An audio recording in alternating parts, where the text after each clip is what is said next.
नमस्कार, बहुत स्वागत है आपका और मैं हूं आपके साथ सुमित शर्मा। बीजेपी राष्ट्रीय अध्यक्ष जेपी नड्डा और सीएम शिवराज ने आज देवास में पोषण आहार संयंत्रों का उद्घाटन किया और पोषण आहार केंद्र की चाबी महिला स्व सहायता समूहों को सौंपी। सीएम शिवराज ने कहा कि प्रदेश महिला आजीविका मिशन के जरिए महिला सशक्तिकरण के क्षेत्र में नया इतिहास रच रहा है। जो जेपी नड्डा ने महिला सशक्तिकरण के क्षेत्र में काम करने को लेकर मध्य प्रदेश की तारीफ भी की।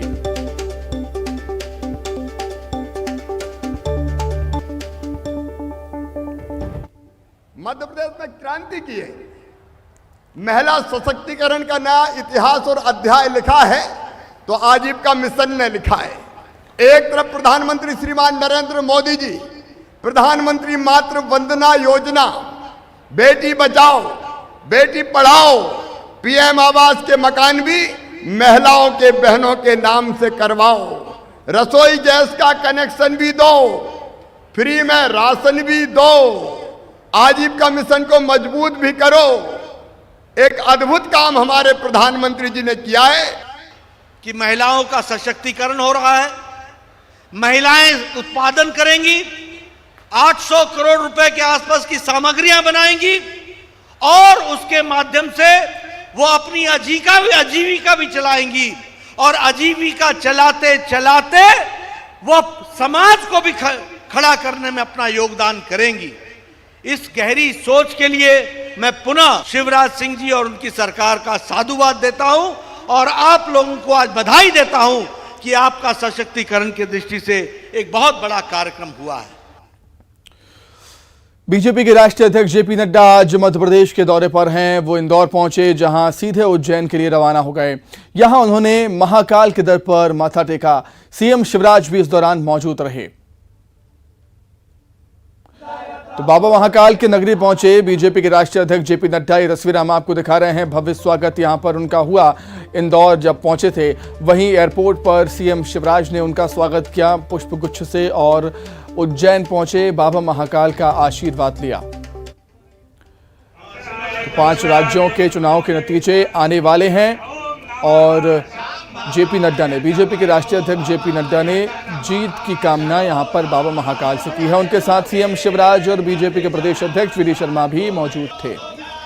आज मुझे महाकालेश्वर के दर्शन करने का सौभाग्य प्राप्त हुआ और यहाँ के हमारे सभी पंडित बंधुओं ने बहुत ही अच्छे से पूजा अर्चना कराई और मैंने महाकालेश्वर से इस बात की विनती की कि विश्व का कल्याण हो, सभी मंगलमय रहे, शांति के साथ साथ विकास में भारतवर्ष आगे बढ़े और साथ ही साथ विश्व की दृष्टि से भी सभी लोग मंगलकारी दृष्टि से आगे बढ़े और संसार में शांति भी हो और सभी विकसित समाज के रूप में आगे बढ़े, ऐसी हमने कामना की है। वहीं एमपी का आर्थिक सर्वेक्षण आज पेश हुआ, जिसमें बताया गया कि प्रदेश में एक साल में 6 लाख बेरोजगार बढ़े हैं। जी हां, 2020 में बेरोजगारों की संख्या 27,72,000 थी, जो बढ़कर 2021 में हो गई है 30,23,000। एमएसएमई में रोजगार के अवसर बढ़े। जून 2021 तक 1,91,000 रोजगार मिले हैं। प्रदेश में अंडों के उत्पादन में 11.44% की वृद्धि हुई है। वहीं प्रदेश में प्रति व्यक्ति आय में इजाफा हुआ है। प्रति व्यक्ति आय 58,334 से बढ़कर 63,345 हुई है, जो बीते साल की तुलना में 8.59% ज्यादा है। तो राज्य सरकार का प्राथमिक घाटा 35,806.91 करोड़ से घटकर 29,995.41 करोड़ हो गया। राज्य के सकल घरेलू उत्पाद में 19.34% और स्थिर भाव पर 10.12% की वृद्धि दर्ज हुई है। आपको बता दें कि कल सरकार साल 2022-23 के विधानसभा में अपना बजट पेश करने वाली है।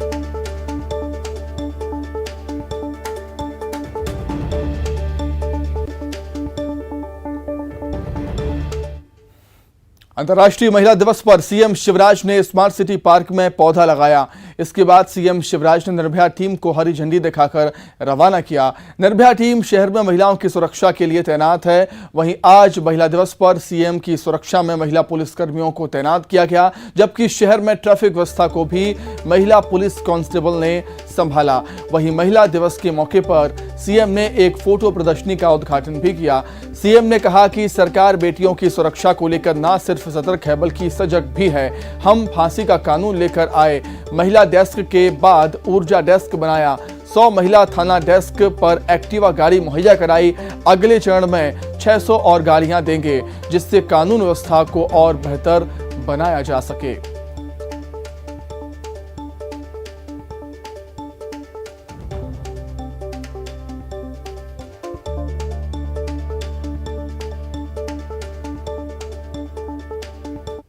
राष्ट्रीय महिला दिवस पर मैं अपने प्रदेश की सभी बहनों को, माताओं को और बेटियों को हार्दिक शुभकामनाएं देता हूं, बधाइयां देता हूं।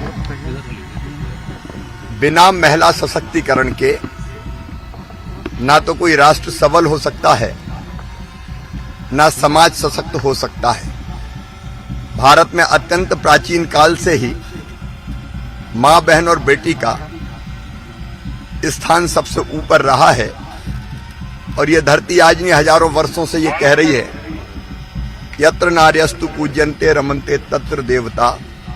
भगवान भी वहीं निवास करेंगे जहां मां, बहन और बेटी को मान, सम्मान और इज्जत मिलेगी।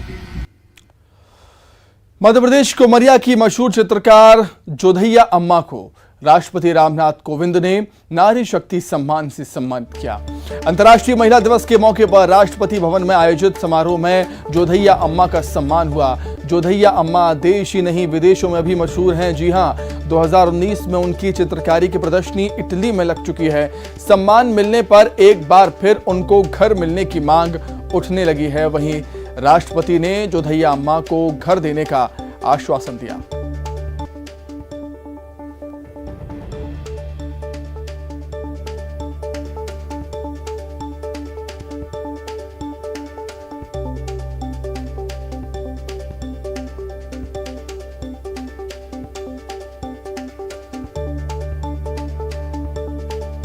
अंतर्राष्ट्रीय महिला दिवस पर मध्य प्रदेश की उमरिया की जोधई अम्मा को आज राष्ट्रपति ने सम्मानित किया है। बैगा जाति से जोधई अम्मा चित्रकार हैं। मेरे साथ खुद जोधई अम्मा है। अम्मा, आज आपको राष्ट्रपति ने सम्मानित किया है आपकी चित्रकला के लिए। क्या कहा उन्होंने? क्या कहा? वो हमारी माने की हुई ना राष्ट्रपति से, चित्रकला के काम से। हाँ, मोदी ने वहाँ हमको घर के लिए दिए, उसको बोले मोदी को, तो वो अपने घर के लिए अपना।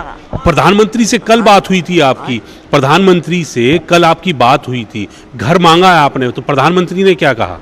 वो भी बोला कि हाँ आप देंगे। अब दे उन्हें दे फाइल बोल तो दिए है, अब देख ले तो उनके हाथ में है, देना उनके हाथ में। देखिए, आप तो इतनी बड़ी कलाकार हैं, आपको राष्ट्रपति सम्मानित कर रहे हैं, इतनी बड़ी, तो घर नहीं है, राज्य सरकार की तरफ से नहीं दिया गया? घर तो टपारिया मार आए थे, अपने से टपारिया कच्चा बना लाए, वो टपारिया घुसे रहे थे रोड के किनारे। ये तो लड़के बच्चे हैं, वो ये रोड में दौड़ते तो उनको पकड़ते, दरवाजा लगाते, क्या करे, रोड बना जाए, कुछ हो जाए दुर्घटना, और रोड में हम इनका दुर्घटना हो जाए जलतुई को मत क्या करब। आज जब आपकी राष्ट्रपति से बात हुई तो क्या कहा उन्होंने? कहा कि जो प्रधानमंत्री के आपको जल्दी घर मिलेगा, कुछ घर के बारे में राष्ट्रपति से भी बात हुई? हाँ हुई है, अच्छी बात हुई है। राष्ट्रपति तो बोले कि होएगा, मिलेगा, घबराना नहीं। तो अब मेरे भीतर तो संख्या हो जाता है कि बोल तो दिए, करते हैं क्या नहीं करते।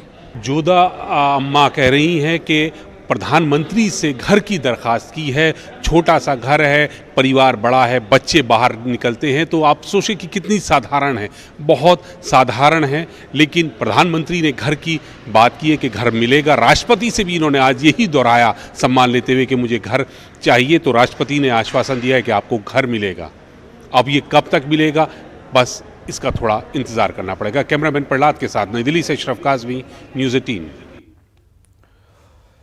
वहीं छतरपुर की महिला स्वास्थ्यकर्मी की मेहनत रंग लाई है, जहां बगैर अवकाश लिए 1,01,188 वैक्सीन के डोज लगाकर नया कीर्तिमान स्थापित किया।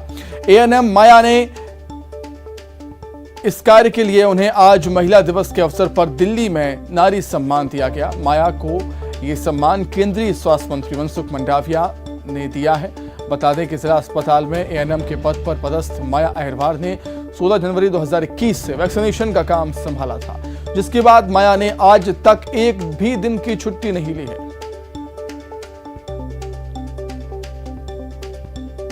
सर, एक माया अहिरवार को किस तरह के कार्य में उसको अवार्डित किया जा रहा है, क्या है पूरा मामला? माया अहिरवार जी ने जो कोविड के समय में टीकाकरण में जो उत्कृष्ट कार्य किया है, उसी तारतम्य में उनको जो हेल्थ में दिए गए सर्विसेज को मद्देनजर रखते हुए कल जो विमेंस डे के संबंध में सेंट्रल गवर्नमेंट में दिल्ली में उनको पुरस्कृत किया जा रहा है और प्रोत्साहित किया जा रहा है। इसके लिए उनको बहुत बहुत बधाई और छतरपुर के एडमिनिस्ट्रेशन की तरफ से उनको शुभकामनाएं। महिला दिवस पर आज प्रदेश में कई कार्यक्रम आयोजित किए गए। 17 में साइकिल रैली का आयोजन किया गया, तो वहीं प्रदेश भर में ट्रैफिक व्यवस्था का जिम्मा महिलाओं ने संभाला। मंडला में अंतर्राष्ट्रीय महिला दिवस के मौके पर जिले की महिलाओं ने महिला दिवस की शुरुआत नर्मदा पूजन से की। राज्यसभा सांसद संपत्ति ओई के नगर पालिका अध्यक्ष पूर्णिमा शुक्ला, जिला पंचायत अध्यक्ष सरस्वती मरावी और अपर कलेक्टर मीना मसराम सहित महिला जिला पंचायत सदस्य और महिला पार्षदों ने मां नर्मदा की आरती की और पूजन किया। जबलपुर में भी शहर के प्रमुख चौक चौराहों पर महिला पुलिस यातायात नियमों का पालन कराती हुई नजर आई। पुलिस के आला अधिकारी समय समय पर निरीक्षण करने भी चौक चौराहों पर पहुंचे और महिला पुलिस कर्मियों की खूब तारीफ की।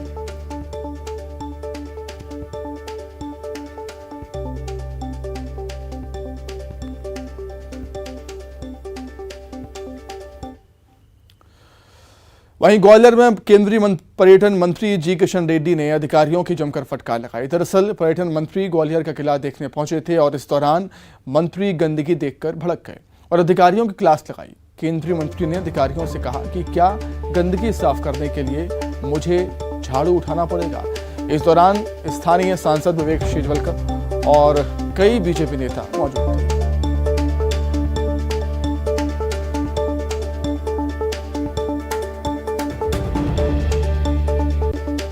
अगर आपके पास स्टाफ नहीं है, मैं आता हूँ कम से कम साफ कर। रीजनल डायरेक्टर कौन है भैया? पीछे रीजनल डायरेक्टर तेरे को नहीं बुलाना था, मैं थोड़ी जबरदस्त कर दिया क्या? इस आजाद का अमृत महोत्सव संदर्भ में 5-15 जगह वो लोग घूमना चाहिए, ऐसा प्रधानमंत्री जी का इच्छा है। इसलिए वो रेड फोर्ट से भी आदरणीय प्रधानमंत्री जी जनता को संबोधित करते हुए आजाद का अमृत महोत्सव संदर्भ में ये देश के आपका एनवायरनमेंट जितना है, हर फैमिली जो एफर्ट कर सकता है वो आके देखना चाहिए, ऐसा अपील किया है। बहुत लोग विदेश जाते हैं मगर देश में जो आर्ट है, देश में जो कला है, देश में जितना भी एनवायरनमेंट्स है वो देखने को नहीं आता है। इसलिए सिंगापुर जाके देखते हैं मगर ग्वालियर में जो फोर्ट है, ग्वालियर में फोर्ट देखने के लिए नहीं आते। इसके लिए भारत सरकार की तरफ से हम प्रयास करें। अब बात करेंगे एमपी कांग्रेस की। ऐसा लगता है कि एमपी कांग्रेस में अब सब ठीक हो गया है। जीतू पटवारी ने कहा कि वो पीसीसी अध्यक्ष कमलनाथ के निर्देशों का पूरी तरह से पालन करेंगे। पटवारी ने कहा कि कमलनाथ हमारे नेता थे और आगे भी रहेंगे। जब तक वो प्रदेश के मुख्यमंत्री नहीं बन जाते तब तक जीतू पटवारी सरकार के खिलाफ लड़ते रहेंगे। मुझसे पहले 13 बार राज्यपाल के अभिभाषण का बहिष्कार हुआ है। ये भी कहा देश में राष्ट्रपति के अभिभाषण का बहिष्कार हुआ है। आपको बता दें कि कल विधानसभा में राज्यपाल के अभिभाषण का जीतू पटवारी ने बहिष्कार किया था, जिससे कांग्रेस के नेताओं ने भी गलत माना, जिसके बाद ये कयास लगाए जा रहे थे कि क्या कांग्रेस पर फिर गुटबाजी हावी हो गई।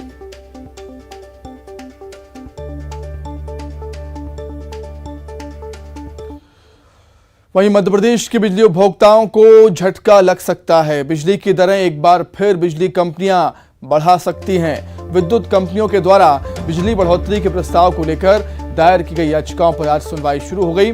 वहीं कई संस्थाओं और संगठनों की तरफ से बिजली बिल बढ़ाने के विरोध में आपत्तियां दायर की गई। आपत्तिकर्ताओं ने प्रस्तावित बिजली बढ़ोतरी का विरोध किया और विद्युत नियामक आयोग से मांग की है कि बिजली कंपनियां मध्य प्रदेश में बिजली उपभोक्ताओं पर और अधिक भार न डालें। आपको बता दें कि बिजली कंपनियों ने 10% बिजली दरों में बढ़ोतरी का प्रस्ताव रखा है।